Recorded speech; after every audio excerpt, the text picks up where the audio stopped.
the Joel Shit Show, featuring Joel Shit.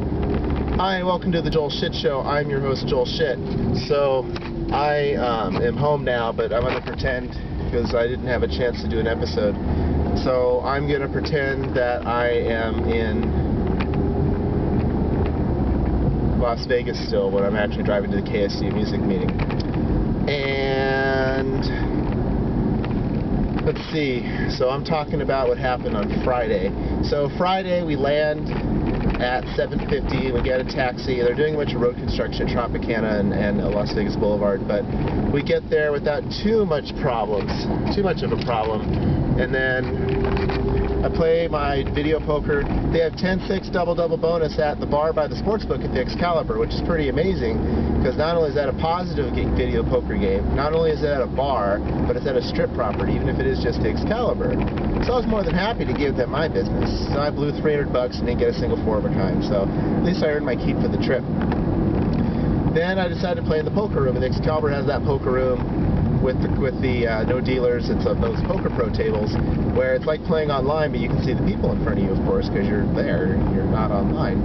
And it was a 30-something person tournament, $30 to get in, top 6 cash. There was 1 rebuy, although I didn't have to rebuy, never busted out. You could only rebuy if you busted out. There were no add-on software limitations, really. And so I was the chip leader going into the final table. I was the chip leader going into the top 3. I was the chip leader going heads up. And I got blinded away a little bit because I was trying to figure this guy out. Everybody was pretty easy to read. People think they're still on the internet when they're playing because of the touch screens.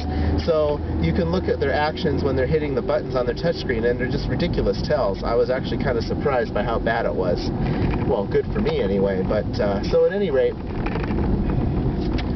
there was one guy I couldn't figure out because he was just your stereotypical British wild player. You know, raises all the time with nothing. You just have to find your spot, shut your eyes, and and hope that the math works in your favor. So I had pretty good cards the whole time too. I mean, there was some skill involved, but I did get really lucky with a bunch of ace kings and jacks and queens and tens, and I had some really good hands. But then we go heads up, so of course I go card dead. The heads up session lasted about 35 minutes, so I'm proud of that. And it's just a matter of waiting him out. You know, eventually I'm going to catch a hand, and then I'm going to get him. So there were about 180,000 chips total in the tournament, and because there were 60 entries and each one was 3,000 chips because of the rebuys. So, 20-something people did a rebuy, and that's why there was 60 total entries for a $1,500 prize pool because it was a 25 plus 5 tournament. So we're heads up, and I'm ahead about 100 to 80,000 when I started slowly getting blinded away, because first I had to figure out what kind of player he was because I didn't know. Oh, did I go the wrong way? I did not. Ooh, lucky for me. Ha ha ha. Left turn. So he's raising a lot, so I know his raising standards are low, and I'm just waiting, and I'm getting queen 3, 9 4, 8 7. Well, 8 7's not bad. 6 deuce, 5 deuce, 4 4. Well, not 4 4. That'd be a pair. I'm obviously making these numbers up as I'm talking. It's hard. I'm driving, for crying out loud. The point is, I wasn't getting any good hands. No too high cards, nothing like that.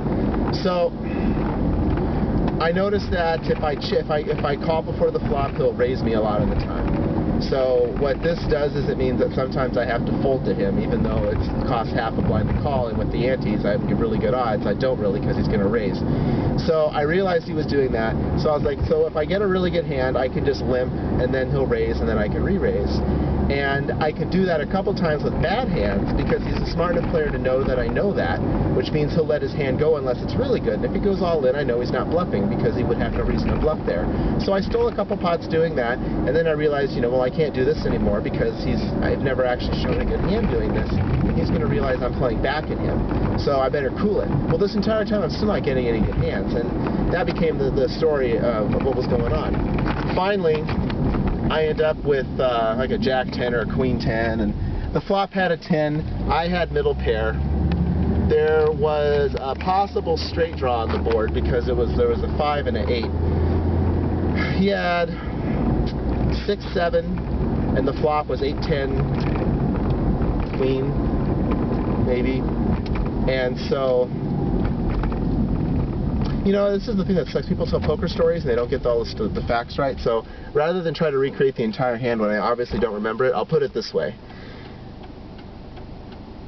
I made a bet on the flop and he called. I made another bet on the turn and he went all in. So I called him and he had 6-7. There was an 8 and a 5 on the board. He had a draw. I had middle pair of tens. So the turn, or the river, is a 4. So he only had those 6 outs and he hit one. To make 8 outs to make his straight. So now he's got me out chipped by about 3-1, maybe 4-1. I double up once. I went all in with king queen. He called with ace something, but I caught a king. And then 2 hands later, I had queen 3, and I figured because it was getting closer now, it would scare him. So I went all in, but he called. Turned out he had an ace 8. So no help on the board, and I lost. So I got 362 for coming in second. He got 620 something, 630 something for coming in first.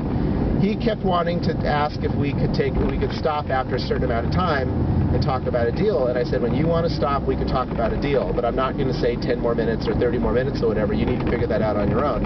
Because the thing is he had to get somewhere. He didn't think he was going to do that well in the tournament because he's really not that good of a player.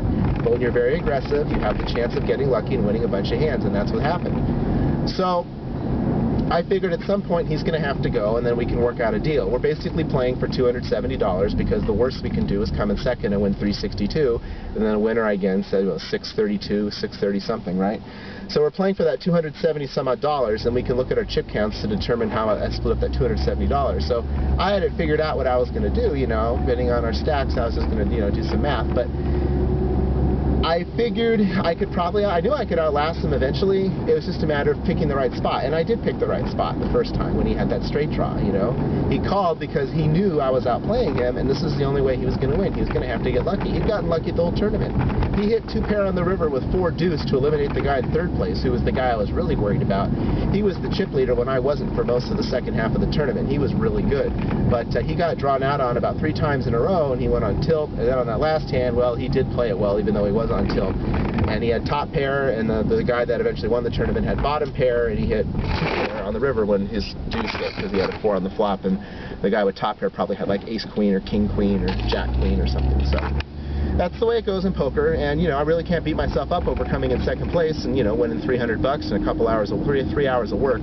But I knew that I did the best that I could. For one thing, these tournaments, according to the brush, said usually take about 2.5 to 2 hours 45 minutes. Our tournament took a little over 3 hours, and again, the heads-up session lasted about 30-35 minutes. And remember, these hands are automatically dealed by the machine, so we're playing 40-45 hands an hour, and even more than that when we're heads-up, of course. When you play with a real dealer, you're lucky to play 30 hands an hour because the dealer has to shuffle. The dealer's just not as fast as a computer. I mean, that's just the way it is. So how much do you tip, right? Well, I figured since it's 362 and there's no dealer, I don't have to tip 10%, but I will give $2 to the pencil because, I mean, I just couldn't take nothing, and I figure they probably don't get anything from a lot of people, and, you know, I haven't done a lot of research on this, but obviously I'm not going to tip them 10% when there's no dealer. I don't care as much about the floor getting money. I want the dealers to get money. I support my dealers. If there's no dealers, fine. You could be principled and say, well, I don't want to play poker if there's not going to be a real dealer. That's fine. This was my only option. I was at the Excalibur. They don't have poker with a real dealer. So I wanted to try it out. Would I do it again? Yes, because the players are bad. Maybe there's a way I can take the extra money I win because the players are so bad and use that, you know, and give it to a dealer some other time. You know, tip a real dealer better the next time I have a session at a real table. It's not a bad idea, actually. I'll probably look into that. All right, well, that's all the time we have today. Visit us on the web at joelshitshow.com. Email joel@joelshitshow.com.